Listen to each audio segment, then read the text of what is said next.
देखिए हर खबर यहीं पर, सब्सक्राइब कीजिए TV9 भारतवर्ष।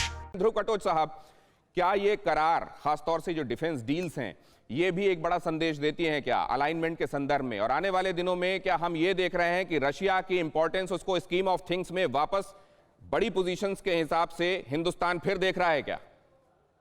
देखिए, जो डिफेंस डील्स होती है ये तो हमेशा सिग्नलिंग करती है, क्योंकि उस डिफेंस डील के मुताबिक ही किस रुख में देश जा रहा है वो साफ नजर आता है।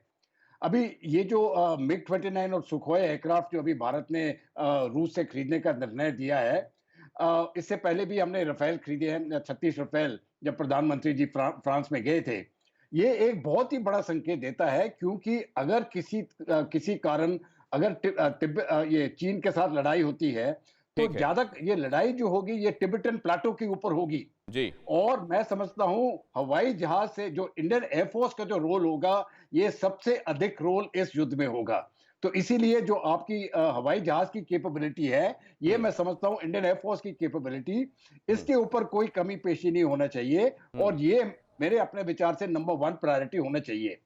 ठीक है, ठीक है विष्णु प्रकाश साहब, मैं आपके दूसरे पॉइंट को अगले राउंड में सुन रहा हूं सर। विष्णु प्रकाश साहब, ये एलएसी को लेकर कई बार करार, कई बार बातें, पीस और ट्रैंक्विलिटी को लेकर कई बार दोनों देशों के बीच में समझ, लेकिन चाइना की तरफ से हर बार इसमें इंफ्रिंजमेंट क्यों सर ये देखने को मिल रहा है? क्यों ये मानता नहीं है? और आने वाले दिनों में अगर कोई समझ बनती है तो क्या उस पर एतबार किया जा सकता है? विष्णु प्रकाश साहब,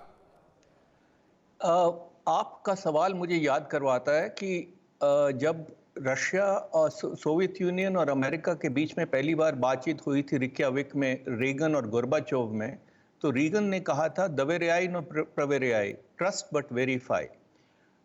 हमको ये मान के चलना पड़ेगा कि चीन ऐसा मुल्क है जो संधि करता है तोड़ने के लिए, और कोई भी अगर संधि करता है तो हमको चौकन्ना रहना पड़ेगा, क्योंकि ये संधि तभी करता है या समझौता इसलिए करता है कि उस वक्त का अपना काम सर्व कर ले और फिर उसको तोड़ देता है। ये लगातार, अब आप हांगकांग ही देख लीजिए, 50 साल की संधि थी यूके के साथ, क्या हुआ? जहां भी देखें इन्होंने संधियों को, एग्रीमेंट्स को तोड़ा है, क्योंकि ये समझते हैं कि छल कपट डिप्लोमेसी का एक हिस्सा है और ये ऐसा इनकी प्रवृत्ति है। ये हमको मान के चलना पड़ेगा कि हमारे पास इनके साथ बातचीत करनी पड़ेगी, क्योंकि पड़ोसी है, कहीं जाने वाला नहीं है, पर हमको सदा सतर्क रहना पड़ेगा, क्योंकि किसी वक्त भी ये किसी समझौते को भी नजरअंदाज कर सकते हैं। सर विष्णु प्रकाश साहब, आगे मैं बढ़ रहा हूं, लेकिन एक बात मैं आपसे आने वाले अगले राउंड में ये समझूंगा कि केवल हिंदुस्तान नहीं है, चीन से लगी हुई जो सीमाएं हैं जिन भी मुल्कों की, उन्होंने ये देखा है कि किस तरीके से ये धीरे धीरे क्रीप फॉरवर्ड वाली पॉलिसी पर चलता है।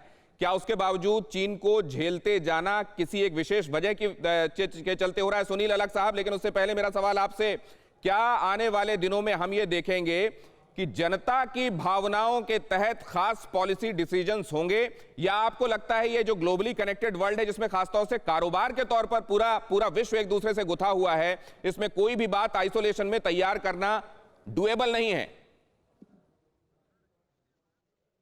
नहीं, देखिए, मैं तो सिर्फ इतनी बात जानता हूं कि जो एक पॉलिसी आप भी गवर्नमेंट पॉलिसी कर सकती है।